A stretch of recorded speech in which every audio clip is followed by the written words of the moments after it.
Ya listo, la grabación se ha iniciado. Voy a compartir mi pantalla. Por favor, me confirman si lo logran ver ya.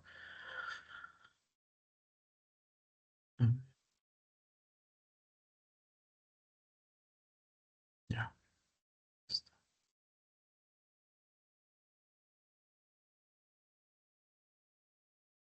ya. ¿Se logra ver?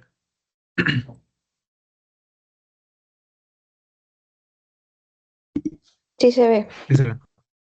Ya, buenazo.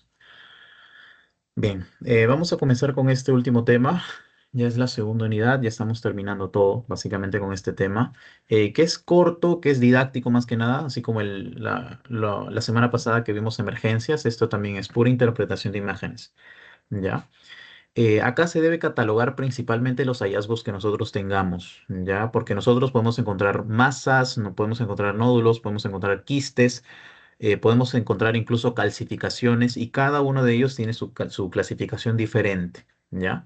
Cuando nosotros hablamos de tiroides, ¿ya? La letra empieza con T, de tiroides, ¿sí o no? Y por lo tanto su clasificación es T-RADS, o sea, con T, T-I-RADS, R-A-D-S. Ya esa es su clasificación. Tenemos el T-RADS 1, T-RADS 2 y así conforme van aumentando hasta T-RADS 5, T-RADS 6, pues se va volviendo lo más maligno hasta ya confirmar un cáncer, por ejemplo, ¿no? En este caso, no se va a llamar T-RADS porque no estamos frente al tiroides, sino se va a llamar B-RADS, con B labial, ya con B de breast, que viene a ser seno o mama en inglés. ¿Ya? Y con eso vamos a poder clasificar más que nada a las lesiones o a los hallazgos malignos, benignos que encontremos a nivel de la mama. ¿Ok? En principio,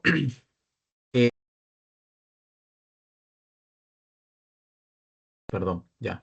¿Es importante estudiar a la mama? Por supuesto que sí, ya que, por ejemplo, los cánceres a nivel de la mama vienen a corresponder a la primera causa de muerte por cánceres en las mujeres, ¿no? No solo a nivel del Perú, sino a nivel del mundo, ¿ya? Y no solo es el cáncer de mama, sino también el cáncer del cuello uterino, que nosotros ya lo sabemos, ¿no?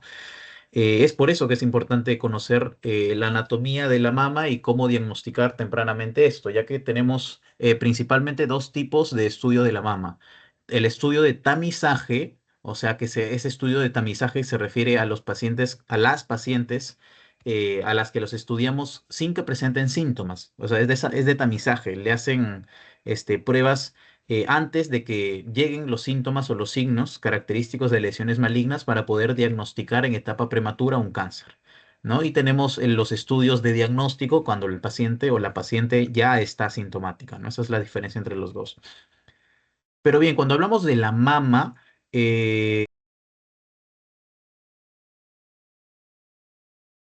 vamos a referirnos ya a dos estructuras eh, que básicamente están llenas, prácticamente casi llenas de vasos linfáticos, ya conductos linfáticos, y esto es muy importante también, ya que cualquier masa que nosotros encontramos acá, si es que sobrepasa la membrana basal del tejido, es capaz de llegar e infiltrar a los conductos linfáticos y migrar, por ejemplo, al lugar donde más del 70% del drenaje linfático lleva, que viene a ser la axila del mismo lado. No sé si me dejo entender. Por ejemplo, si tengo un cáncer invasivo en la mama derecha, ya es invasivo, penetra la membrana basal y llega a un vaso linfático, como todo el contenido de la linfa a este nivel de la mama derecha va a ir hacia la axila derecha, vamos a encontrar adenopatías en la axila derecha. Ya es por eso que siempre cuando evalúan la mama y cuando encuentran un nódulo en la mama, se debe evaluar la axila del mismo lado principalmente. Realmente son las dos, pero donde más comúnmente vamos a encontrar hallazgos malignos viene a ser en la axila del mismo lado. ¿Ya? Obviamente tiene su pezón, ¿ya? Alrededor tiene la areola y pues tiene gran contenido de tejido adiposo, ¿ya? Y eso también es importante saber diferenciarlo en cuanto a ecogenicidad, porque una de las características que tiene la mama es el gran componente adiposo, ¿no? Que incluso pueden haber masas de tejido adiposo, lipomas principalmente, ¿ya? O incluso amartomas, una combinación de tejido adiposo con vasos sanguíneos, altamente o ricamente vascularizado. ¿Ya? Bien. Bueno, son dos, ¿no? Van desde la segunda hasta la quinta costilla, ¿no? Y desde el esternón hasta la línea media axilar, ¿no? Básicamente es esto, ¿ya? Y se debe evaluar siempre en el examen físico.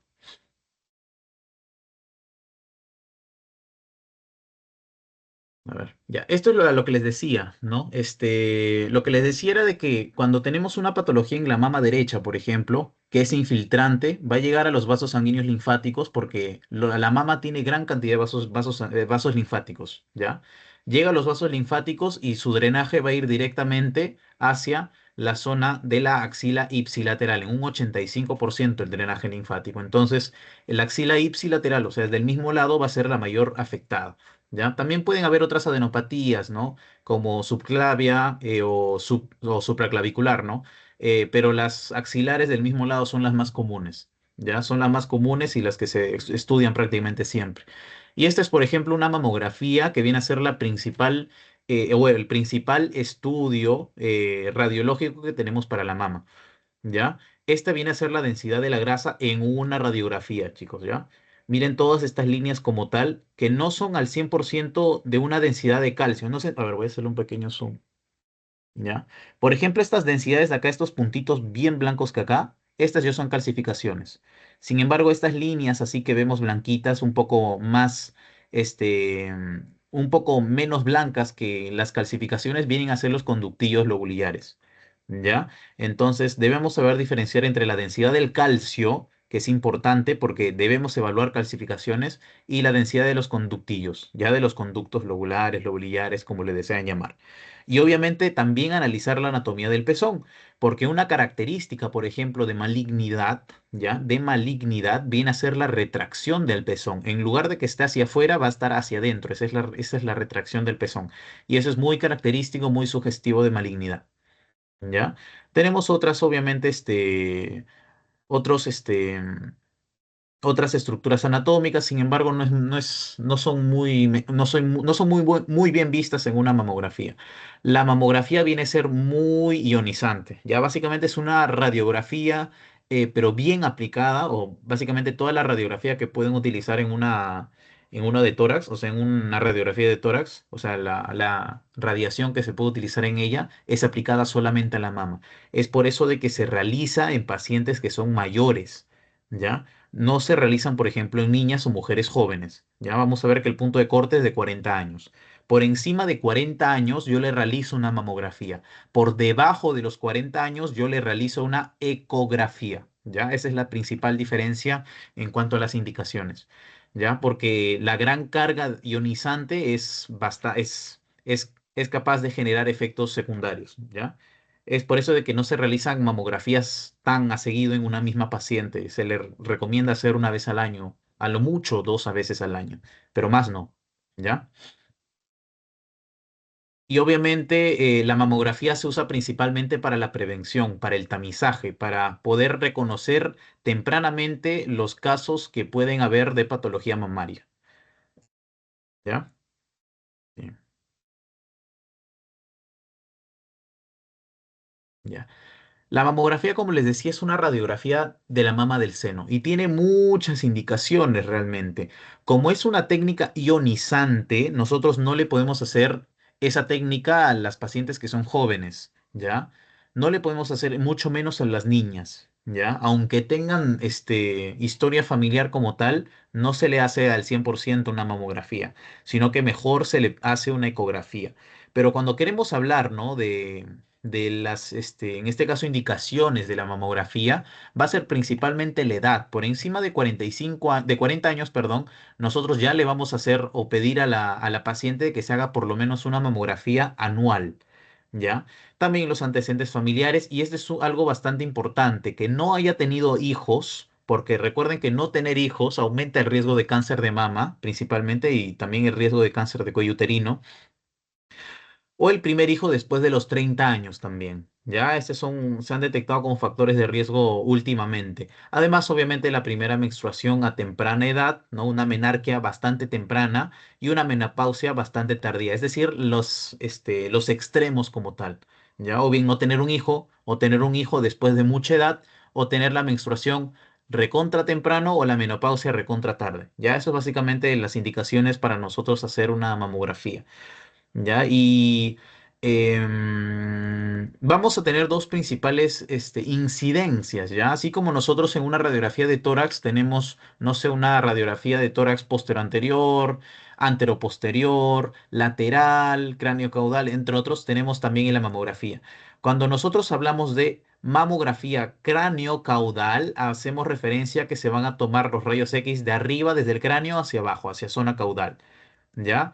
Y oblicua media lateral también va a ir desde la zona de la mama que está apuntando hacia el esternón hacia la lateral. Y es la oblicua media lateral quien nos va a ayudar a ver mejor las adenopatías axilares, ¿ya? Ese es un dato importante a nosotros o que nosotros debemos apuntar, ¿ya? La oblicua media lateral nos va a dar mejor imagen de las adenopatías axilares. ¿Ya? Mientras que la cráneo caudal nos da imágenes más que nada, principalmente, miren cómo es, básicamente, ¿ya? De las lesiones, de los nódulos, de las masas, de las calcificaciones que tengamos. Ya, y como les menciono, es de arriba hacia abajo, ¿no? O sea, la mama del paciente, la mama de la paciente que está afectada, este viene a ser movible, ¿no? Al final se va a apoyar sobre un soporte y con este que viene a ser movible se va a terminar aplastando y va a terminar irradiando la mama afectada, ¿no? Y de igual forma, ¿no? En este caso que va a ir del medio hacia afuera, ¿no? Porque es oblicua media lateral. En este caso va a ver mucho mejor las adenopatías a nivel axilares. Obviamente la axilar que queremos evaluar nosotros, ¿no? Y pues estas vienen a ser las principales imágenes, ¿no? Las principales imágenes. Ahora, acá que podemos encontrar, como les mencionaba, masas, calcificaciones, nódulos. Y acá un dato importante también a mencionar, ¿ya? Es que si nosotros sospechamos cualquier cosa, tengamos, no sé, una hiperdensidad, una radiopacidad acá bien marcada, con una que otra calcificación, aunque tenga los bordes bien definidos, o sea, criterios de benignidad, nosotros le tomamos una ecografía, ¿ya? Es decir, por ejemplo, viene una paciente de 50 años en sus chequeos anuales y le aparece una radiopacidad grande acá, ¿no? O chiquita, qué sé yo, o unas calcificaciones que pueden hacer sospechar de algo maligno, de algo benigno. Aunque fueran hallazgos benignos, siempre se debe complementar con una ecografía. Siempre. Ojo, si tenemos esta mamografía, por ejemplo, donde no encontramos absolutamente nada, ¿ya? Donde no encontramos nada, no hay nada sugestivo y es más, a la palpación en el examen físico no encontramos tampoco nada, pues no es necesario pedirle una ecografía. Pero aunque encontremos unas calcificaciones benignas, que es lo más común que nosotros tengamos, que las mujeres pueden tener, se le debe tomar una ecografía, ¿ya? Siempre se complementan entre sí. ¿Ya, chicos? Y estas obviamente vienen a ser caso contrario. Miren cómo se ve una mama normal, ¿no? El pezón, acá una que otra calcificación, igual el pezón y todo el componente fibroglandular que tiene la mama como tal. ¿Ya? Pero miren esta gran hiperdensidad, miren esta gran radiopacidad, bien delimitada, no, recontra mal delimitada realmente, no tiene bordes definidos, tiene una que otra calcificación que incluso está invadiendo los conductos lobulares, entonces, ¿qué hago yo? Le tomo una ecografía para caracterizar mejor la lesión. Y ya, ¿qué pasa? Tengo la ecografía, le hago una biopsia con aspiración de aguja fina, ¿no? Porque el diagnóstico siempre es con biopsia. Le termino haciendo la biopsia y sale un cáncer. Quiero estadificar ese cáncer, le tomo una resonancia, que es lo mejor que podemos nosotros pedir para estadificar un cáncer de mama. ¿Ya? La resonancia estadifica. Con la mamografía nosotros empezamos, con la ecografía nosotros caracterizamos mucho mejor la lesión y también con esta misma ecografía le sacamos la biopsia, ¿ya? Porque la biopsia tiene que ser ecoguiada, ¿ya? Bien. Y en estas grandes lesiones que tiene, ¿no? En este caso, ¿no? Grandes lesiones mal delimitadas, con bordes espiculados, infiltrante, con calcificaciones, entre otros, ¿no? Bien, entonces, repetimos, ¿qué podemos encontrar? Todo lo que vemos acá, masas, nódulos, calcificaciones, incluso distorsión de la arquitectura, no solo los bordes, sino a nivel del pezón, ¿ya? La retracción del pezón principalmente. Y obviamente las adenopatías también, ¿ya? Las adenopatías. Y esto es para que vean un poco sobre desde cuándo uno puede pensar de algo benigno cuando los bordes están bien delimitados, ¿no? Y cuando es completamente redondo, se puede sospechar que tal vez es un quiste, tal vez es un pequeño fibroadenoma, entre otros, ¿no? Pero conforme va cambiando o distorsionando su propia arquitectura hasta ser irregular, ya uno va pensando en algo, algo mayor, algo de gravedad más grande, más amplia, algo maligno. Ya igualmente acá los bordes, miren, se van distorsionando hasta que llega un borde especulado. Este es el mayor signo de malignidad que puede tener en cuanto a bordes. ¿Ya? Obviamente la densidad también es importante, ver si es que la densidad es heterogénea, ver si es que tal vez hay lugares que no se pintan para sospechar tal vez en necrosis, focos hemorrágicos, entre otros. ¿Ya? Y esto es lo que les digo. La densidad es importante. Si es homogénea es porque es de un color solo, ¿no? En este caso todos son homogéneos desde un color solo. O si es heterogéneo, ¿no? Que vamos a ver después algunos ejemplos.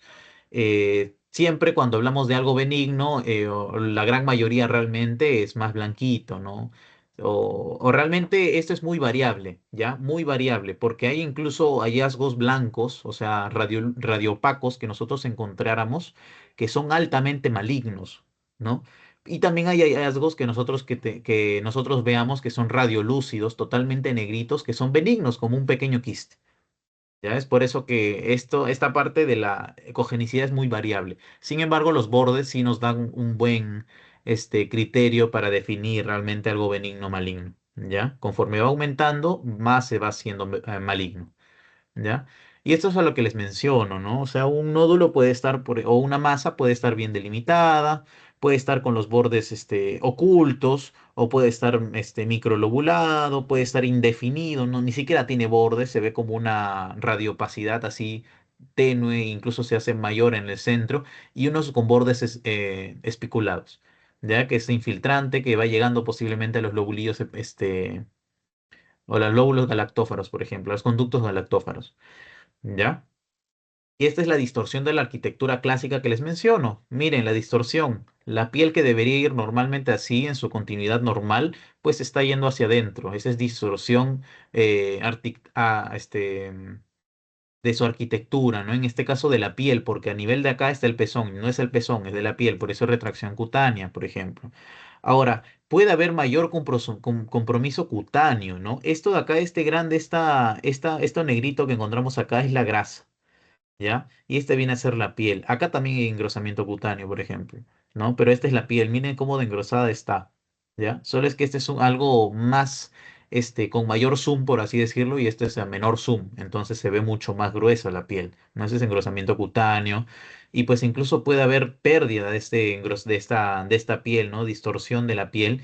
Y las trabéculas como tal, es decir, el componente fibrovascular, perdón, el componente fibroglandular se va a ver más opaco, más engrosado, ¿ya? Son hallazgos que podemos encontrar también en la mamografía.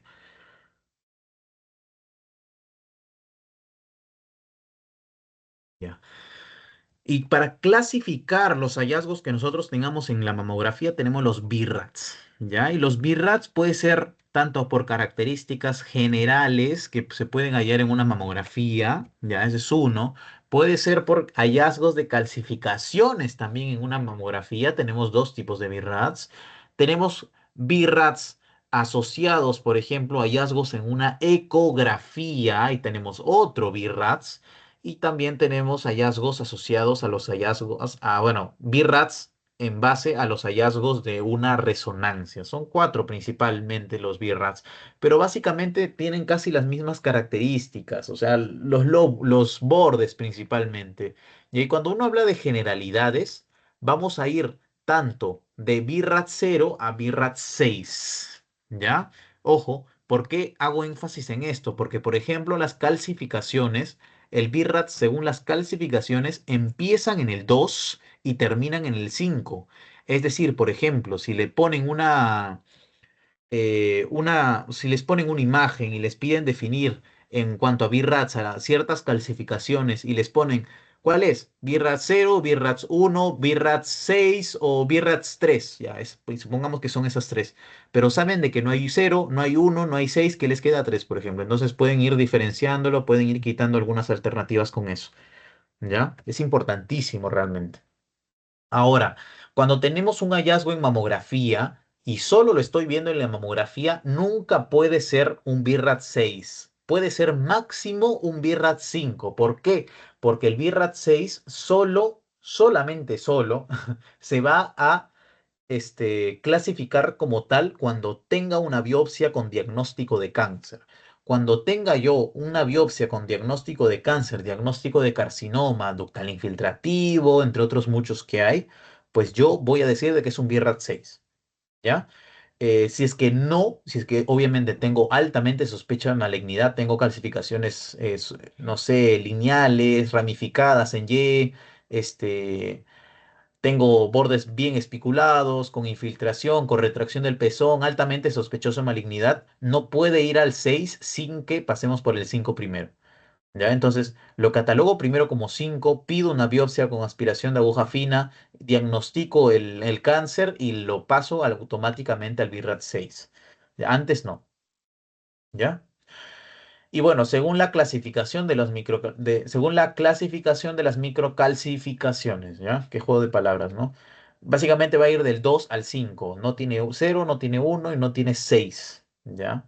Acá, ¿qué es lo que debemos tener en cuenta? Principalmente son las calcificaciones bien malignas, ¿ya? Que principalmente son las lineales o las ramificadas, que las vamos a ver, que tienen forma de letras, ¿no?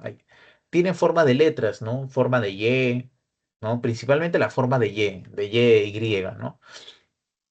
Ahora, tenemos muchos más, como patrones en popcorn también, se le conocen, ¿no? Que es un BIRATS 2, ¿no? Acá se ve, ¿no? Patrones en popcorn, o incluso las redondas agrupadas, que se diferencian estas redondas agrupadas por tan solo el tamaño respecto a las BIRATS 4, como las calcificaciones amorfas, ¿no? Que vamos a verlo ahorita, ¿ya? Vamos a verlo ahorita. Ya, este es en cuanto a los generales. Miren cómo los bordes están bien delimitados. No hay infiltración. Nosotros podemos diferenciar al 100% esto. No hay muchas calcificaciones. No hay casi nada de calcificaciones realmente. Parece algo benigno, ¿no? Es por eso que es BIRATS 3. ¿Ya? Es BIRATS 3. ¿Por qué? Porque no es perfecta la arquitectura. ¿Ya? ¿Por qué no es BIRATS 2? Porque no es perfecta la arquitectura. Es lobulada, es microlobulada. Por eso es BIRATS 3. ¿Ya? Igualmente acá, miren, está bien delimitada, ¿no? Está bien delimitada. En este caso, pues parece casi un círculo perfecto. No es así microlobulada como el BIRATS 3, por lo tanto se le considera como BIRATS 2. Y así sucesivamente. Miren esta diferencia entre la masa que encontramos acá, nódulo que encontramos acá, con esto acá. Infiltra, tiene bordes espiculados. ¿Cómo lo catalogamos? Como BIRATS 4. ¿Ya? ¿Por qué? Porque posiblemente no hayan calcificaciones malignas asociadas, porque acá no veo ninguna, o porque no hayan retracción del pezón, retracción cutánea, engrosamiento cutáneo, entre otras muchas que pueden haber, ¿ya? Por ejemplo, esta, ¿ya? Donde sí encontramos tanto calcificaciones malignas, ¿ya? Calcificaciones malignas grandes, amorfas, y también encontramos una masa, ¿ya? También con bordes mal delimitados, una que otra especulado o difuminado, entonces nosotros lo catalogamos como BIRAT 5. ¿Por qué no puede ser BIRAT 6 si tiene casi todos los signos de malignidad?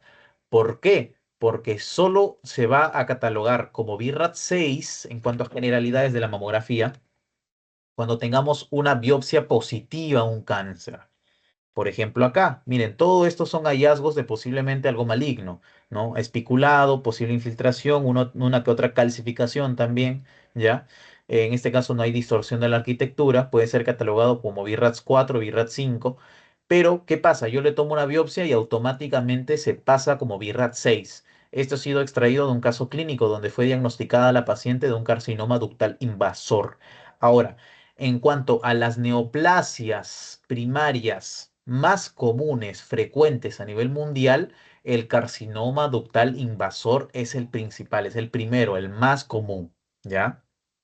Ahora, si hablamos de tumores benignos, no malignos, benignos, ¿ya?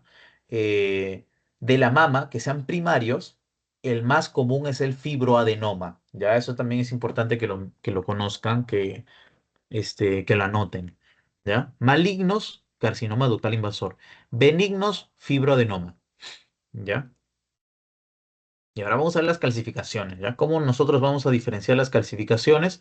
Así, miren, no tienen la misma densidad que los vasos o que los conductos galactóforos, ¿ya?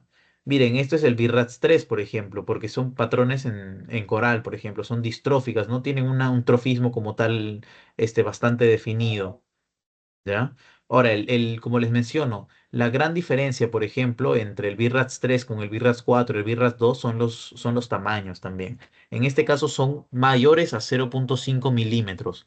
Vamos a ver que, bueno, en otros casos que ahorita no se puede mostrar porque no es la siguiente, ¿no? Van a ser menores, van a ser mucho más chiquillos, ¿ya? Miren, por ejemplo, esto es lo que les menciono, las clasificaciones en Y. ¿Ya? Las clasificaciones en Y. Estas son las clasificaciones más malignas que podemos encontrar, ¿ya? Son BIRAT 5, más malignas, ¿no? Porque no tenemos BIRAT 6. Lo encontramos así en forma de L, V, Y en X. Más comúnmente se ve en Y y en X. Ya son lineales, siguen un patrón como tal de una letra del alfabeto. Ya, y esa es la diferencia principal que les menciono tanto del VRATS 3 como del VRATS 4. Miren cómo de grandecito se puede decir, ¿no? Aunque sean chiquitos, ¿no? Más de 0,5 milímetros, es el VRATS 3. Pero miren cómo de chiquito parece un patrón en polvo, se le llama. Ya, un patrón en polvo, son amorfas. No hay una buena caracterización realmente de las clasificaciones, ¿ya? Y por sobre todo el tamaño también, es mucho más pequeño. Si el de arriba es 0,5 milímetros, el de abajo es 0,1 milímetros. Ya son más pequeños, son más finos como tal. ¿Ya? Por eso se le llama patrón el polvo, el BIRATS 4 y el patrón en coral, el BIRATS 3 principalmente. Ahora, este es el clásico hallazgo de calcificaciones benignas, por ejemplo, que se asocian básicamente a los fibroadenomas, ¿ya? Estas calcificaciones, que son BIRATS 2, ¿ya? Se le denomina patrón o bueno, el signo del popcorn o calcificaciones en popcorn, en canchita, ¿ya? En canchita de maíz, ¿no? Que conocemos nosotros. Son clásicos o son o se asocian fuertemente realmente a un fibroadenoma, ¿ya? Es porque son de hallazgos benignos. Son de hallazgos benignos. ¿Ya? Esa es la calcificación popcorn, ¿ya? Y bueno, también tenemos otras, por ejemplo, ¿no? A este nivel, o a este nivel, que esto ya viene a ser también algo benigno, ¿ya? También suelen ser benignos, asociados a fibroadenomas, a lipomas, amartomas, ¿no? O sea, pero esto realmente puede aparecer en cualquiera, ¿ya? Estos popcorn son mucho más comunes en los fibroadenomas. ¿Ya? Son calcificaciones redondas, ¿no? Básicamente un círculo, no es que todo sea blanco como tal o densidad calcio, sino que es un círculo. O sea, los bordes están calcificados, ¿ya? De esto como tal, de esta estructura. Eh, ya. Ya, chicos, ¿hasta ahí tienen una consulta respecto a mamografía o seguimos pasando? ¿Qué tal? Buen día, Geraldine, a los que se han unido recién. ¿Tienen alguna consulta o hasta ahí todo bien? Hasta ahí todo bien, Diego. Gracias. Ya, genial. Vamos a seguir entonces, ¿ya? Ya. Ya vimos la mamografía, ¿no? Que no es tan complicada, no es mucha cosa, no es cosa de otro mundo, ¿no? Realmente es más tranquilo. Ahora, yo tengo un hallazgo positivo, sea el más mínimo, sea una calcificación benigna en una mamografía, o sea, yo encuentro una calcificación benigna en una mamografía, le pido una ecografía, ¿ya? La ecografía siempre complementa la mamografía. En algunos casos, ¿no? Cuando está indicada la mamografía, sí la complementa, pero cuando está contraindicada la mamografía, pues de frente le tomo una ecografía, ¿ya? Entonces, la ecografía va a ser al revés, ¿no? La ecografía le doy a los pacientes que no toleran por nada la gran carga ionizante de una mamografía, por ejemplo, los jóvenes. Ya las jóvenes, las que están embarazadas, por ejemplo, también acá se puede utilizar, o las que tengan o sea, que sean pacientes portadores de prótesis. ¿Por qué? Porque las prótesis, bueno, esto es más que nada una contraindicación para resonancia magnética, ¿ya? Las que tengan prótesis, no se les puede realizar una resonancia magnética porque recuerden que la resonancia magnética trabaja en base a campos magnéticos, por lo tanto le causaría mucho daño realmente a la paciente con prótesis, ya mucho dolor, porque como es un campo magnético va a jalar esa prótesis hacia el imán y pues puede causar realmente consecuencias bastante desagradables, ¿no? Entonces, la ecografía le doy a todos estos pacientes, ¿ya? Cuando no tengo un hallazgo no tengo un hallazgo concluso en una mamografía, e incluso que sea concluso, pero que querramos nosotros caracterizar mucho mejor, porque es lo que dicen las guías actualmente. Aunque tengamos una mamografía inconclusa o conclusa realmente, pues se le debe tomar una ecografía siempre, o al menos en Perú eso se hace. ¿Ya? Que tengamos lo más mínimo, o la paciente tenga lo más mínimo, le pedimos una ecografía, ¿ya? Y si una paciente mayor de 40 años yo le pido una mamografía, en el caso de los pacientes menores a 40 años, pues le pido una ecografía, ¿ya? Esa es la principal diferencia. El corte acá para pedir una y para pedir la otra viene a ser 40 años, ¿ya? 40 años. Ahora, la ginecomastia también, sí, es importante también para diagnosticarlo, ¿no? O diferenciarlo con, no sé, crecimiento de los conductos galactóforos, entre otros, ¿no? También, sí, cuando queremos diagnosticar la ginecomastia como tal, la ecografía nos ayuda, ¿ya? Hay muchas causas de ginecomastia, no solo es la obesidad, no solo son defectos congénitos también. Puede ser, por ejemplo, el exceso de producción de prolactina, ¿no? Nos puede estar sospechando tal vez de un tumor hipofisiario, por ejemplo, entonces podemos hacer la ecografía para diagnosticarlo. El embarazo, la lactancia, porque la ecografía, recuerden que utiliza sonidos, o sea, utiliza ultrasonidos y por lo tanto no genera daño ionizante como si lo hace una mamografía, entonces la ecografía nos ayuda mucho. ¿Ya? Y bien, entonces, ¿cómo vemos la ecografía? Recuerden, ¿no? Que se utiliza un transductor lineal que termina emitiendo sonidos y estos sonidos terminan rebotando dependiendo la densidad de cada uno de los tejidos, ¿no? O sea, recuerden, ¿no? La atenuación, que se le llama el principio básico de la ecografía, que es cuando emite sonidos, unos paran y regresan rápidamente al transductor y se terminan reflejando acá en la pantalla, que es el ecógrafo, ¿no? Entonces, eh, esa es la base de la ecografía, ¿ya? Y pues básicamente es un transductor lineal que se utiliza y se termina poniendo un gel para poder diferenciar mejor las estructuras, ¿no? Pero siempre, siempre la ecografía también tiene que ir de la mano con un buen examen físico, ¿ya? Esta es la ecografía, ya el músculo siempre se va a ver en una vista transversal de esta forma, ¿no? Con líneas así. Ahora el hueso, como es calcio, como es más que nada, como es algo bien duro, no genera rebote de sonido, ¿ya? Por lo tanto se ve completamente negro. Si ustedes están evaluando, no sé, el hombro y ven una estructura completamente negra, ¿ya? Completamente negra, ustedes digan que es el hueso, ¿ya? Digan que es el hueso. Así se ve la grasa, por ejemplo, y por encima de la grasa se ve la piel. Y ahí este es el tejido mamario como tal. Los conductos, estos son, e importante ver los conductos galactóforos también, porque existe la ectasia ductal, por ejemplo, ¿no? La ectasia ductal que genera esa secreción por la mama, por el pezón, de color rojo, pestilente, por ejemplo, ¿no? Es una patología de la mama, ¿no? Que es más que nada la dilatación de los conductos de la mama, ¿no? Dilatación. En este caso, miren cómo se ve normalito, ¿no? Los ductos, ya. Importante también analizarlo. Esta es una mamografía, esta es una ecografía normal de mama, ¿ya?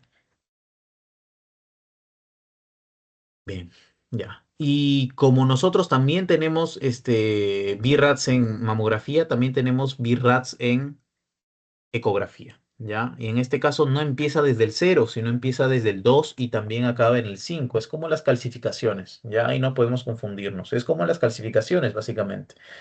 Ahora, esta es la principal diferencia, ¿ya? Miren, todas las características, no es tan necesaria realmente que se aprendan cada una de ellas, ¿no?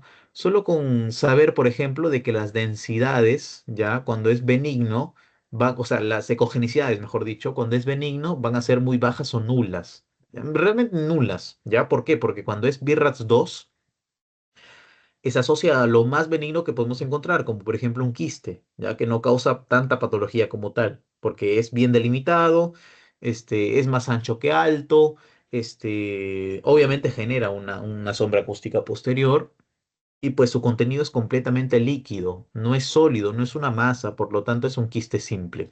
Y ahí es el hallazgo más benigno que podemos encontrar.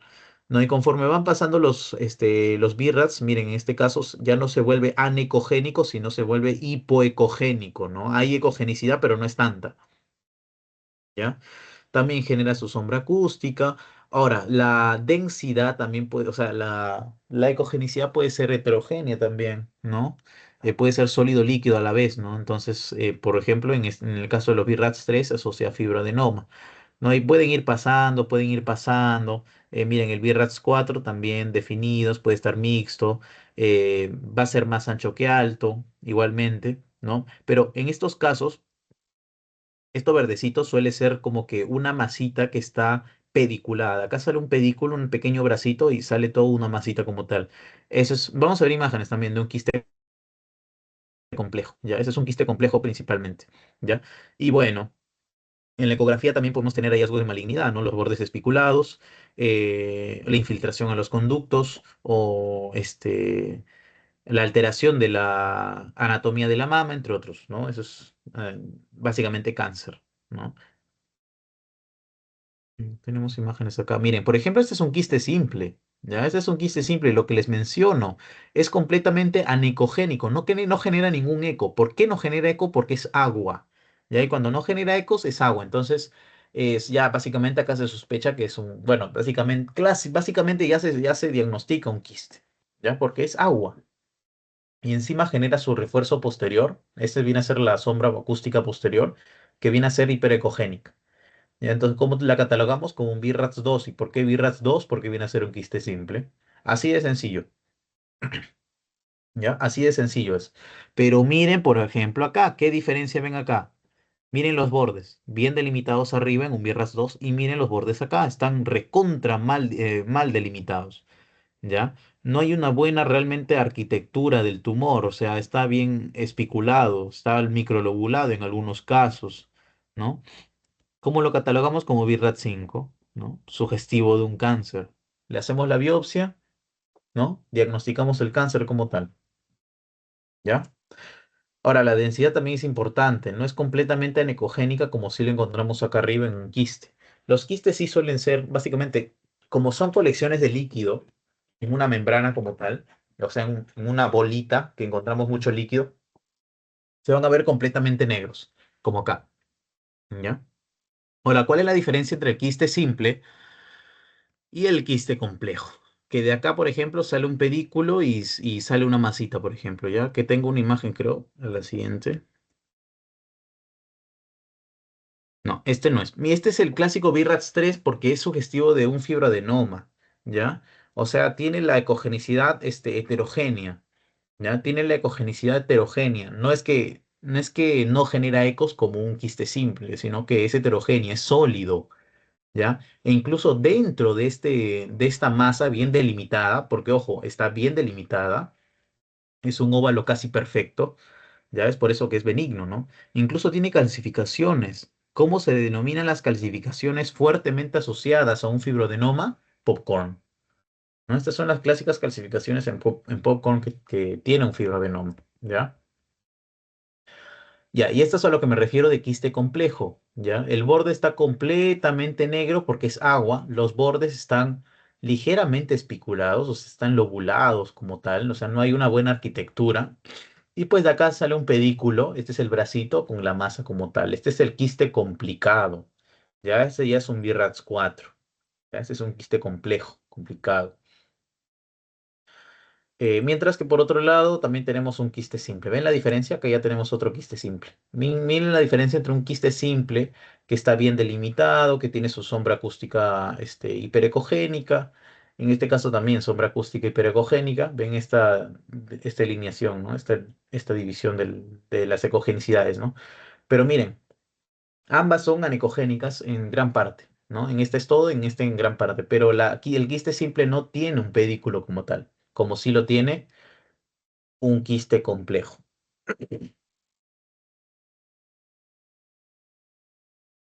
Ya, chicos, hasta ahí tienen una consulta respecto a ecografía. La sesión es muy larga realmente y es bastante sencilla, no es como para torturarnos mucho. Si tienen dudas, avísenme, porque esto más que nada es una sesión de poder caracterizar lesiones para saber distinguirlas. Entonces, chicos, ¿todo bien hasta ahí? Sí, todo está claro. Ya, gracias, María Fernanda. Vamos a seguir, a ver. Ya. La resonancia magnética no es un examen que nosotros pidamos o que se pida, ¿no? O que debamos nosotros pedir como para analizar la mama de manera temprana o de manera de tamizaje. No. La paciente ya ha pasado por incluso algunas, o en algunos casos la paciente ya pasó por biopsias, ¿ya? Y ya tiene un diagnóstico de cáncer infiltrante. Entonces, como yo le quiero hacer un análisis a cuerpo completo para ver si es que hay metástasis, qué tanta es la infiltración, si es que se cataloga, por ejemplo, para cirugía o no, pues le hago una resonancia, ¿ya? La resonancia es la madre realmente para, para caracterizar lesiones, para estadificar lesiones tumorales a nivel de la mama. Esa es la principal característica de la resonancia. Ahora, la resonancia también es segura. Es muy segura. ¿Por qué? Porque tampoco utiliza radiación ionizante. Entonces, le puedo hacer a una paciente joven, ¿no? Sí, tranquilamente, porque no es ionizante. Sin embargo, no es disponible y es muy cara. Por ejemplo, en los hospitales nacionales no hay resonancia. Hay resonancias en algunas clínicas, pero cuesta un dineral hacérselas, por ejemplo. O en algunos centros médicos que se encuentran aledaños a los hospitales, pueden tener resonancia, pero como les menciono, es muy caro realizarse una resonancia, por eso que no es disponible. ¿Es fructífera en cuanto a la estadificación? Sí, pero no está disponible, en Perú al menos, ¿ya? En los hospitales públicos. Y estas son todas las indicaciones. Principalmente es la correcta estadificación, ¿ya? Estadificación. También puede diferenciar entre si se trata del mismo tumor que ha vuelto a crecer o si se trata de otro tumor o de un cambio atípico de la radioterapia, ¿no? Una vez concluida esta. Ahora, cuando nosotros no hacemos una resonancia, cuando tiene estructuras metálicas, como por ejemplo un marcapaso, un paciente con un marcapaso no le puedo hacer una resonancia.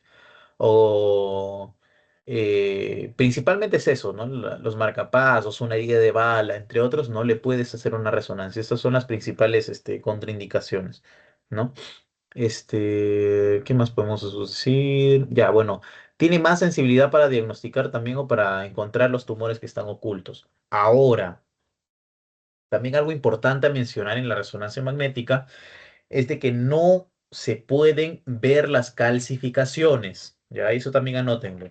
En la resonancia magnética yo no veo calcificaciones, ya, porque básicamente solo estoy usando las moléculas de hidrógeno, los hidrogeniones, ya, el hidrógeno del agua, ya que básicamente los estoy atrayendo al mismo polo y estoy tomando las imágenes que causa esto como tal. O sea, el campo magnético es fuerte. Sin embargo, no actúa con el calcio, actúa con el hidrógeno.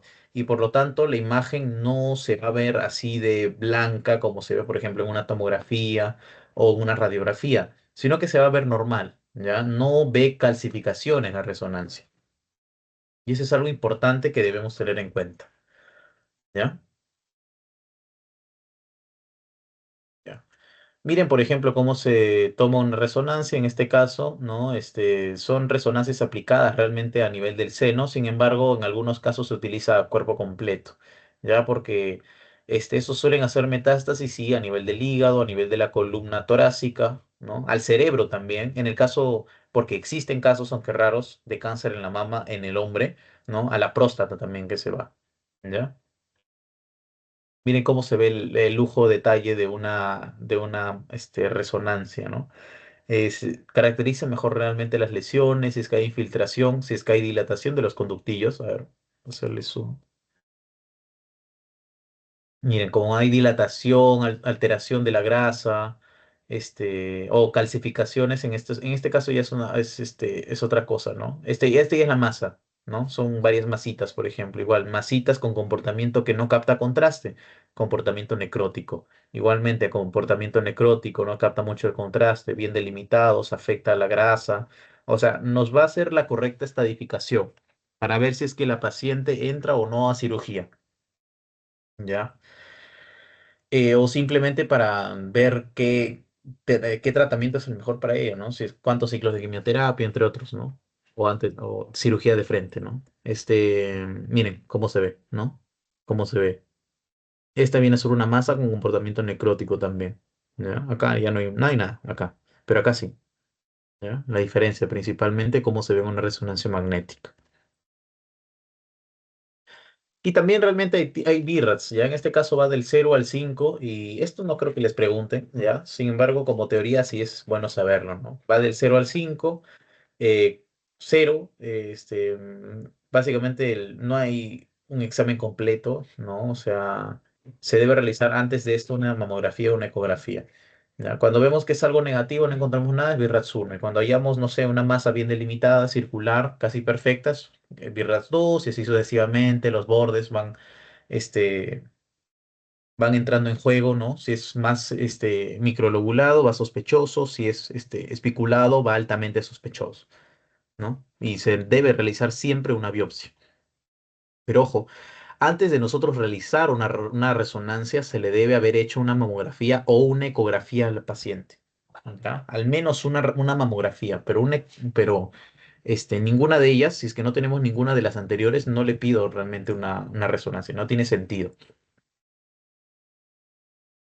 Así se ve, bueno, esta es la imagen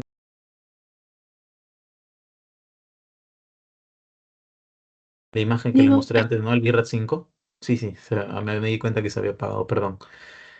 Sí, ¿no? El BIRAT 5 que encontramos acá. Pero miren, por ejemplo, este caso clínico que les puse, es de 45 años, un nódulo en la mama derecha, asociado a engrosamiento, hiperemia de la piel. Hiperemia es cuando hay mayor enrojecimiento, ¿no? Mayor flujo sanguíneo a nivel de la piel, de la mama, ¿no? De un mes de evolución con crecimiento progresivo. Bueno, se le hacen sus exámenes, al final llega a ser una resonancia y miren, ¿ya? Miren toda la afectación local que incluso afecta al pezón. Hay retracción del pezón, ¿no? Entonces, la estadificación realmente nos lo va a hacer la resonancia. En estos casos, un cirujano no nos va a ayudar, pues, ¿no? O si es que se puede errar, o si se puede hacer toda la mamectomía, pues en buena hora, ¿no? Pero un cirujano no puede hacerlo con lujo y detalle, eliminar toda esta masa porque es completamente irregular. Ya es básicamente un cáncer, ¿no? Si le hago una biopsia. ¿Ve? BIRAT 5, lo más maligno, el mayor criterio de malignidad.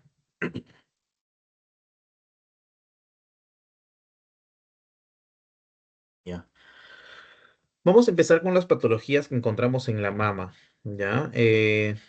Tenemos el quiste simple. Recuerden que cuando hablamos de quiste, sea del lugar donde nosotros lo encontremos, ya sea en el pulmón, ya sea en el hígado, en el vaso, en el cerebro, donde querramos, va a estar lleno de agua, ¿ya? Y como está lleno de agua, el quiste se va a ver negro, ¿ya? Se va a ver negrito. Cuando hablamos de un quiste en una ecografía, ¿ya? O sea, es una cavidad llena de líquido, básicamente. ¿Ya? En una mamografía lo vamos a ver así, ¿ya? Lo vamos a ver así. A ver, voy a hacerle un pequeño zoom. Este es en una mamografía. Recuerden, siempre antes de una ecografía le tomo una mamografía, siempre y cuando se pueda hacer la mamografía, ¿ya? Pero miren cómo se logra ver, ¿ya? No tiene calcificaciones. Cuando le termina haciendo una ecografía, miren, ¿ya? Así se termina viendo, o sea, básicamente necogénico con una sombra acústica posterior hiperrefringente, ¿ya? Hiperrefringente, ¿ya? Igualmente acá puede parecer, no sé, una calcificación benigna, sin embargo termina siendo un quiste, por ejemplo. ¿No? Eso es lo que menciono, lo que les digo siempre, lo que les estoy diciendo, ¿no? Siempre se debe complementar con una ecografía, ¿ya? Por ejemplo, esto encuentro en la mamografía, le hago una ecografía y sale esto, ¿ya? Obviamente esto se debe drenar, porque se puede infectar, ¿no? Generar una mastitis, por ejemplo. Ya.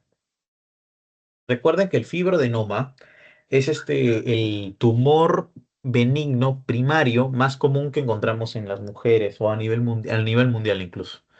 Ya es un tumor benigno, claro, es benigno, aparece en mujeres jóvenes, principalmente en aquellas que tienen historia familiar de cáncer de mama a temprana edad. ¿Ya? Ese es el principal factor de riesgo, la genética, ¿ya? Y que sean jóvenes, bueno. Se ve de esta forma. No es de la misma ecogenicidad que un quiste. Como ven, el quiste es anecogénico, el fibroadenoma es heterogéneo, hipoecogénico, ¿no? ¿Por qué? Porque tiene un comportamiento sólido. E incluso no genera mucha sombra acústica posterior como sí lo hace un quiste. Y he ahí la diferencia, ¿no? La diferencia como tal. Miren, ¿ya? Como tiene comportamiento de solidez, ¿no? Incluso tiene microcalcificaciones, ¿no? En popcorn, como le conocen. Pero cuando le hago una mamografía, miren cómo se ve, por ejemplo, ¿ya? Voy a hacerle un pequeño zoom.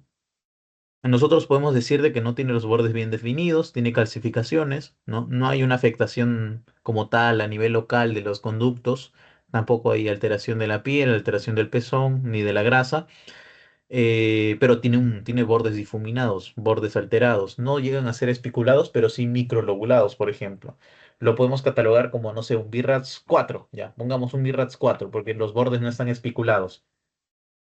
Pero eso se sospecha de malignidad. Pero yo le hago una biopsia y termina siendo algo benigno. Entonces, ven que las sospechas como tal en BIRATS no es al 100% seguro, no es 100% sensible como tal, y es por eso que siempre se tiene que confirmar con una biopsia. Un fibroadenoma se puede ver con las características que vemos en la izquierda, ¿ya? Microlobulado, calcificado, y como lo vemos acá, ¿ya? Bien. Ven, totalmente diferente, ¿no? Acá con bordes difuminados, uno que otro lobulado, uno que otro especulado, con signos de malignidad, pero también lo podemos ver así, ¿no? Con sus calificaciones acá, ¿ya? En popcorn, ¿ya? Básicamente el popcorn casi siempre está asociado al fibroadenoma, ¿ya? Ese es uno de los hallazgos más comunes que se encuentran en los fibroadenomas.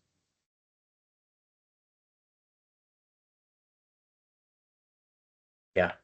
El papiloma intraductal realmente se diagnostica casi con la ecografía, pero siempre para ver que es un papiloma intraductal u otra, ¿no? Patología, ¿no? Como un carcinoma ductal invasivo, puede ser tranquilamente. Se le toma la ecografía y la biopsia, ¿ya? Esto es benigno, en este caso el papiloma intraductal, pero hay hallazgos intraductales que también son malignos, principalmente los que rompen la membrana basal y son los cánceres invasivos, ¿ya? Pero en este caso el papiloma es benigno, ¿ya? Y se ve de esta forma principalmente, se ve como un haz, ¿ya? Un haz como que si estuviera dentro de un quiste, ¿no? En algunos casos puede salir, incluso puede invadir todo el conducto galactófaro, ¿ya? Este es importante también verlo, ¿ya? Puede verse así, puede verse de esta forma. Sin embargo, un hallazgo característico como tal del papiloma intraductal, a no ser que se limite solamente al ducto, ¿ya? Se está limitando solamente al ducto, no hay alteración de otras zonas, de zonas vecinas. Incluso el conducto galactóforo como tal no está alterando su morfología. Es porque está respetando los límites el tumor, es porque es benigno, por ejemplo. ¿Ya? Pero como repito, siempre se debe hacer una biopsia para poder caracterizar la lesión o para dar un diagnóstico como tal. Igualmente acá está saliendo del conducto galactóforo como tal y está llegando como tal como quien decir, al alveolo galactóforo, ¿no? Donde finalmente se termina formando, donde se termina, formando, ¿no? La leche, ¿no? La leche materna, ¿ya? Entonces, esa es la principal característica. Se han repetido imágenes, ¿no? Es la principal característica del papiloma intraductal. Ya, ojo, no es lo mismo papiloma intraductal porque, ojo, el papiloma intraductal, ¿ya? Respeta el grosor, la anchura, como le quieran llamar, de un conducto galactóforo, ¿ya? En el caso de la ectasia ductal no respeta el anchor, el diámetro del conducto galactóforo. ¿Por qué? Porque la ectasia ductal viene a ser la dilatación de los conductos mamarios, o sea, de los conductos galactóforos. Y esa es la diferencia como tal. Y ahora, miren, se ven calcificaciones así en Y, por ejemplo, esa es una gran Y, otras calcificaciones como tal. Puede ser algo maligno, pero en este caso es benigno. ¿Ya? Ven lo que les menciono, el BIRAS no es al 100% característico o no te da un diagnóstico al 100%. Al final, la biopsia te va a terminar dando el diagnóstico. ¿Ya? Son dilatación de conductos mamarios que terminan llegando a nivel del pezón. ¿Ya? Terminan llenando a nivel del pezón. Y acá, ¿por qué yo puedo sospechar, por ejemplo, de una ectasia ductal? Es porque la paciente va a referir de que está saliendo una secreción rojiza a través del pezón. ¿Ya? Y acá se sospecha de una ectasia ductal, se le toma primero una mamografía, luego voy a una ecografía, bueno, veo esto, voy a una ecografía, sospecho y miren cómo se ve dilatadas. Miren esta gran dilatación del conducto galactóforo, acá también este es uno solo nomás. Ya, este es uno solo, una gran dilatación, estos casos están normales, ¿no? Pero esa es la ectasia ductal, básicamente. Igualmente, miren cómo todos confluyen hacia el pezón, ¿no? Todos están confluyendo hacia el pezón, es porque están dilatados, ¿no? Yo sospecho esto, le tomo una ecografía mamaria. E igualmente, los conductos galactóforos o mamarios están completamente dilatados. ¿Ya? Están dilatados. No es lo mismo que el papiloma intraductal, porque el papiloma intraductal no genera presión. ¿Ya? O sea, respeta realmente los bordes, es bien respetuoso con esto, el papiloma intraductal. En el caso de la ectasia ductal, no respeta el grosor de los conductivos lobulares. Eso es lo principal, ¿ya? De los conductivos galactóforos.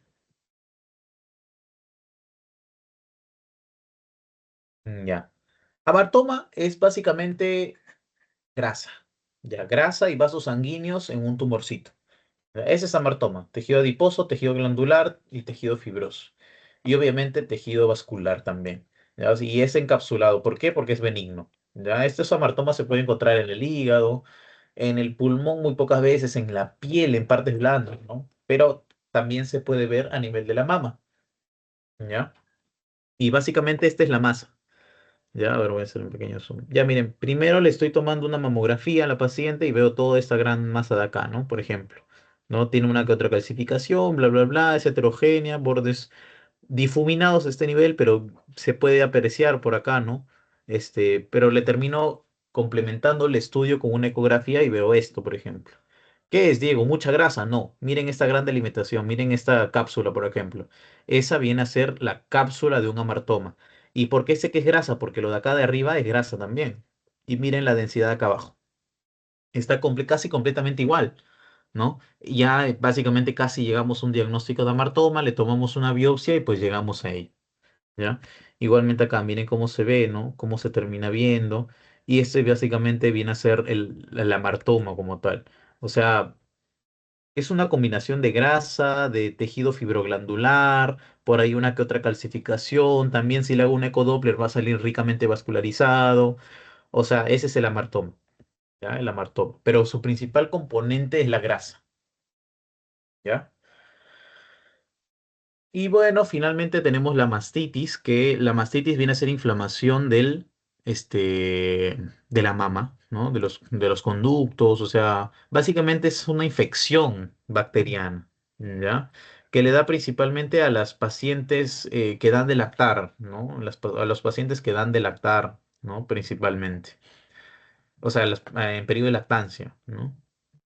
Que viene a ser básicamente así. Realmente no da como que sintomatología tan grave porque hoy en día con tratamiento antibiótico pues se termina solucionando de forma rápida, ¿no? Igualmente acá miren cómo se termina viendo en una mamografía una zona bastante radiopaca, bastante blanquita, que incluso no llega a tener bordes delimitados, es completamente difuminado, que incluso que está casi llegando al músculo, pero que está invadiendo la grasa, que está invadiendo el tejido, ¿no? Esto es básicamente ecogenicidad de inflamación, ¿no? Y obviamente también debe estar asociado a signos de inflamación, ¿no? La paciente debe tener fiebre, debe tener dolor y enrojecimiento a nivel de una o las dos mamas, dependiendo cuánto esté afectado, ¿no?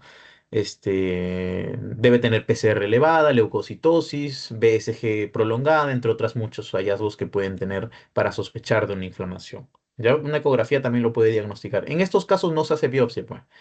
Le tomamos procalcitonina, sabemos que es una bacteria, ¿no? Y le dan un tratamiento antibiótico empírico primero antes de que llegue el resultado del cultivo y pues ya se va tratando esta mastitis como tal. El principal factor de riesgo para mastitis es la lactancia, ¿ya? Para que lo tengan escrito también. Acá sale, ¿no? Común durante la lactancia, ¿ya? Y bien.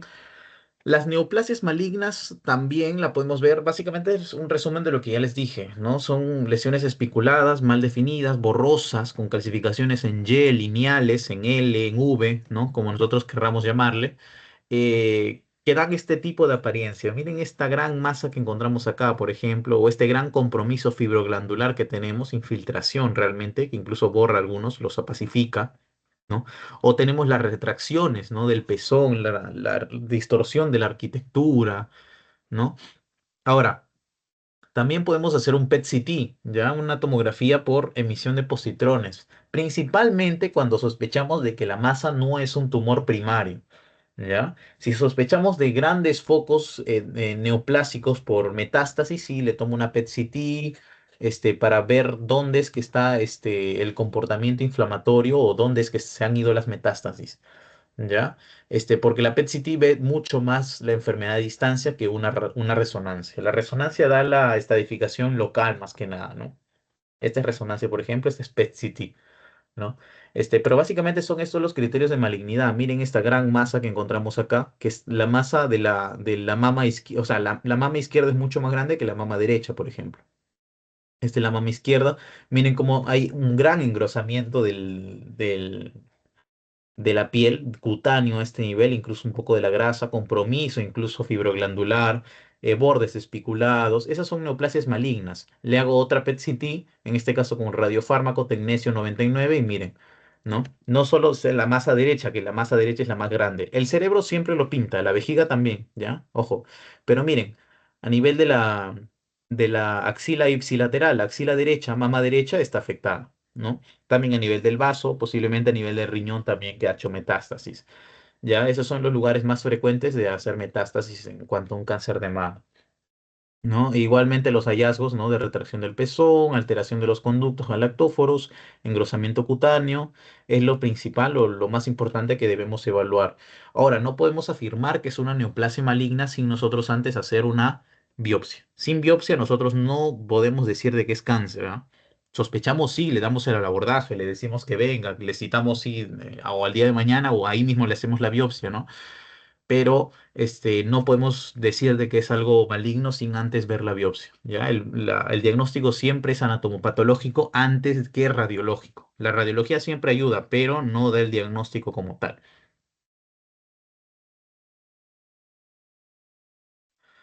Y bien, esta es la bibliografía. Y bien, chicos, no sé si tienen una consulta mientras les voy mandando su post-test.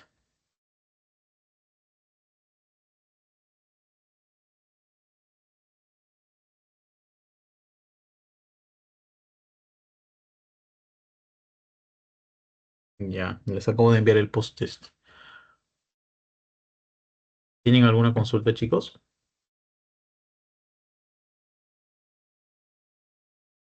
¿Están con tiempo como para hacer el post-test o tienen una clase? No, no, Diego, no tenemos ninguna clase, pero yo tenía una pequeña pregunta. O sea, era como, o sea, al ver la imagen del amartoma, y que es benigna, me confundí un poquito porque, o sea, parece maligna porque los bordes son un poco irregulares y tienen una forma media rara. Pero ahí o sea, sería más que todo la densidad, por la densidad. Sí. La densidad de la amartoma va a ir más que nada tirada a la densidad grasa, ¿no? Podemos tener, por ejemplo, un amartoma del hígado y es lo que les mencionaba cuando estudiamos hígado, ¿no? Que se ve densidad de la grasa, de las partes blandas. Entonces, más que nada va tirado por eso, ¿no? Y en una ecografía se ve mucho mejor, ¿no? La densidad de la grasa. Pero sí, en algunos casos puede tener bordes. Bueno, en este caso tengo dos imágenes, voy a volver a compartirte. Ya, así nomás. ¿Ya?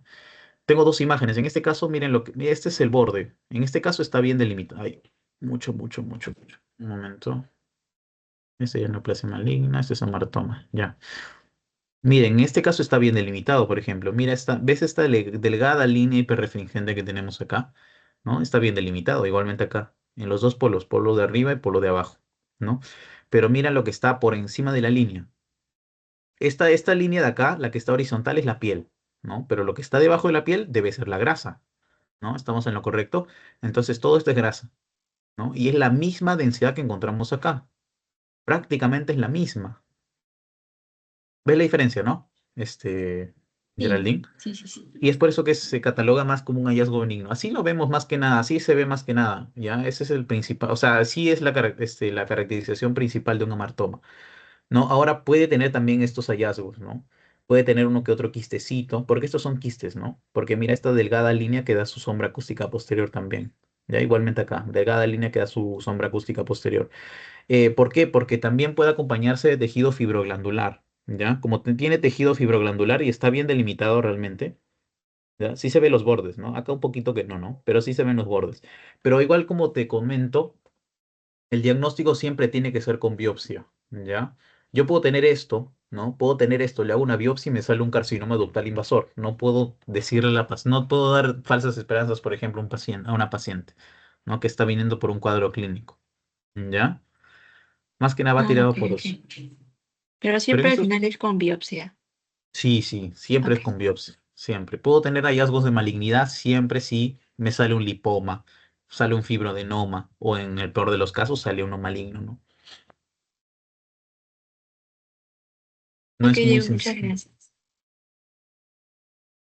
Entonces, ¿tienen alguna otra consulta, chicos?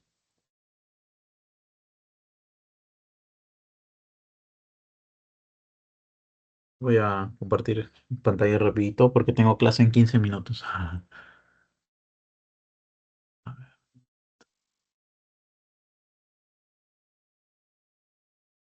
Ya. Así les van a venir las preguntas realmente respecto a mama. Por eso se las he puesto así. Ay, bueno, acá ya les he soplado. Qué, qué mal, qué mal. ¿Dónde está?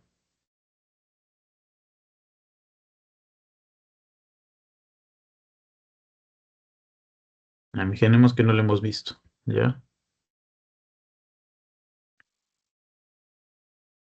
Ya, porque, ya, bueno, ya saben la respuesta, ya se vio, ¿no?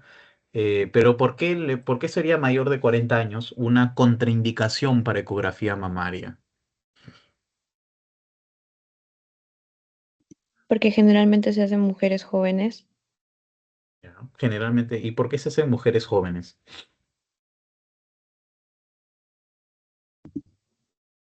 quizás porque la mamografía tiene más ionización, por ende sería más dañino y riesgoso realizarlo en ese tipo de pacientes. Exacto. La mamografía usa mucha radiación ionizante. Es por eso de que cuando es más de 40 años se prefiere hacer una mamografía, ¿ya? Y la ecografía guardarla para las pacientes jóvenes y para aquellas que tengan algún hallazgo, sea el más mínimo que encuentren en una mamografía, ¿no? Entonces, yo encuentro, aunque sea una calcificación mínima, benigna que encontremos en una mamografía, le pido una ecografía para complementar. ¿Ya? Encontremos una masita bien delimitada con calcificaciones benignas, también le pido una ecografía para complementar, siempre. ¿Ya? En estos casos, paciente joven sintomática, ginecomastia, mamografía inconcluyente o patología durante el embarazo, siempre son indicaciones para la mamografía. ¿Ya? Ya, al ver esta imagen, ¿qué sospechan, por ejemplo? ¿Qué son estos? Los conductos dilatados, Claro, conductos dilatados. Y sin ver el caso clínico, ¿qué dirían? ¿Cómo se llama esta patología? Ectasia ductal. Ectasia ductal. Los conductillos están dilatados, estos son normales, ¿no? Así se deben ver. Pero miren este gran conducto lobular, está recontra dilatado, este también recontra dilatado, ¿no? Esta es la grasita, ¿no? La grasita. Y estos son el tejido fibroglandular, ¿ya? 52 años, posmenopáusica, secreción mamaria serosa en el pezón derecho, sin dolor ni fiebre. Sin dolor ni fiebre es importante porque si yo tengo dolor, ni fiebre, y dolor y fiebre, ¿qué podría sospechar?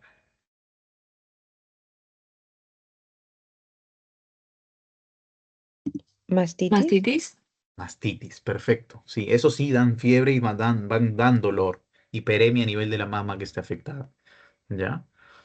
Bueno, básicamente es eso, ¿no? No hay masas como tal, mamografía ya. No hay tanto.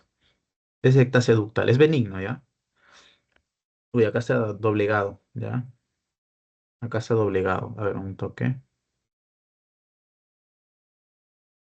Casi lo he puesto bien, creo. No, no lo he puesto. La respuesta correcta debe estar acá. Acá está. Se me ha pasado. Sí, es una ectasia ductal ya que hay una dilatación de los conductos mamarios. Esta es la respuesta correcta. Ya, ahí, estoy confundiendo. Ya. Miren, una indicación de la mamografía. ¿Cuál no es una indicación de la mamografía? Tres o más hijos. Lo demás sí sería, ¿no? Lo demás sí sería. Lo mayor desde 40 años, la menopausia tardía, el primer hijo después de los 30 años y los nulíparos. Recuerden que siempre son los extremos, ¿ya? Siempre irse más que nada por los extremos. ¿Dónde está? Me ha pasado, creo, ¿no? Sí, ya, bueno, no importa. ¿Ya? Porque acá sale la respuesta, no, no era mi idea que salga. Es tres o más hijos, ¿ya? ¿Y cuáles son las indicaciones de la mamografía? Perdón, ¿cuáles son las contraindicaciones? Ya, ¿qué podemos decir? Ya, cuando yo indico una resonancia magnética, ya que ya saben la respuesta para cambiarle, ¿no? La pregunta. ¿Cuándo indico yo una resonancia magnética? Después de realizar una eco o una tomografía para Ya. confirmar el diagnóstico, para estadificar. Estadificar. Porque ¿cómo yo confirmo un diagnóstico? Ah, con biopsia. Ajá. Entonces, ni la resonancia magnética, aunque tenga lujo de detalles, nos confirma un diagnóstico. ¿Ya? Nos estadifica, sí. Y es más, incluso con ya el diagnóstico confirmado y nosotros queremos estadificar un carcinoma ductal invasivo, pues le pedimos una resonancia y lo estadificamos, ¿no? Uy, ¿cuál serían las contraindicaciones de la resonancia magnética? Metales. Los metales. Personas que tengan metales principalmente no se les pueden hacer la resonancia magnética. ¿Ya? ¿Y de qué número a qué número en cuanto a BIRATS se puede clasificar una resonancia magnética? Ahí está, pues. 0 a 5, creo. Perfecto. Bien. Una mamografía. Hasta 6. ¿Ya? ¿Cuándo se considera 6 y cuándo se considera 5 en cuanto a mamografía?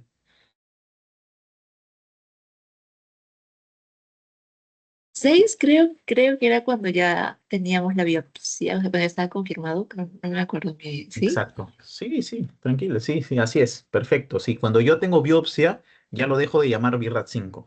Cuando le tomo una mamografía a un paciente, ya tengo todos los signos de malignidad, lo pongo como BIRAT 5. Le tomo una biopsia y si esa biopsia sale algo maligno, ya es BIRAT 6 automáticamente. Ya esa es la diferencia. ¿Ya? Y en cuanto a calcificaciones en una mamografía,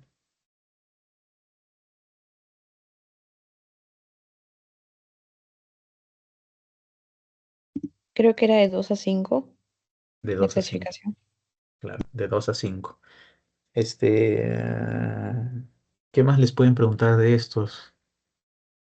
Ya, las calcificaciones lineales en forma de letras L, V, Y, X, ¿dentro de qué BIRATS de calcificaciones se encuentran? 5. 5. 5. Las calcificaciones asociadas a fibroadenoma, ¿cómo se denominan? Popcorn. Lo sé de Popcorn. cachita. Exacto, el ganchito, ¿no? ¿Y en qué BIRAT se encuentra? En el 2. En el 2. Perfecto, en el 2. La diferencia entre el BIRATS 2 y el BIRATS 3 y el BIRATS 4 respecto a calcificaciones, ¿cuál sería?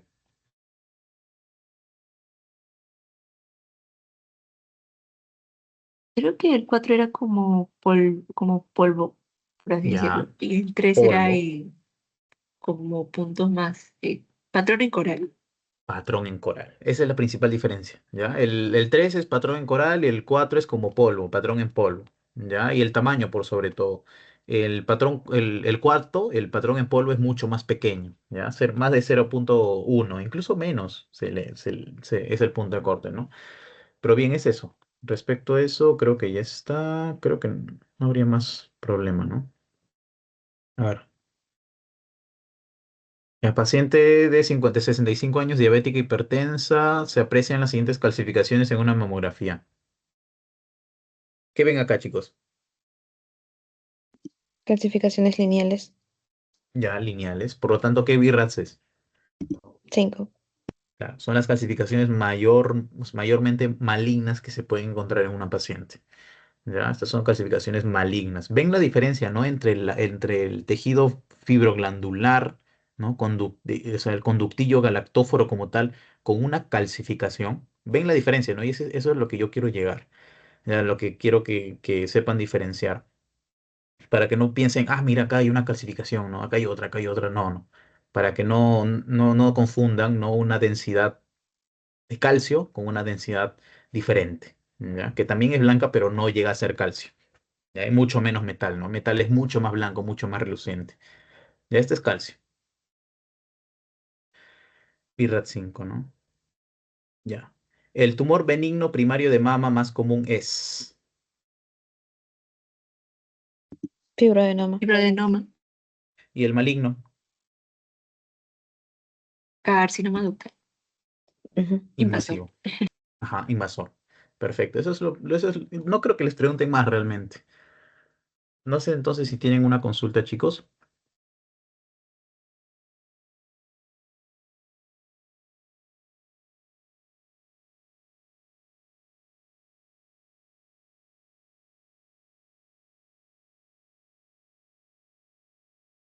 Bueno, parece que no hay consultas.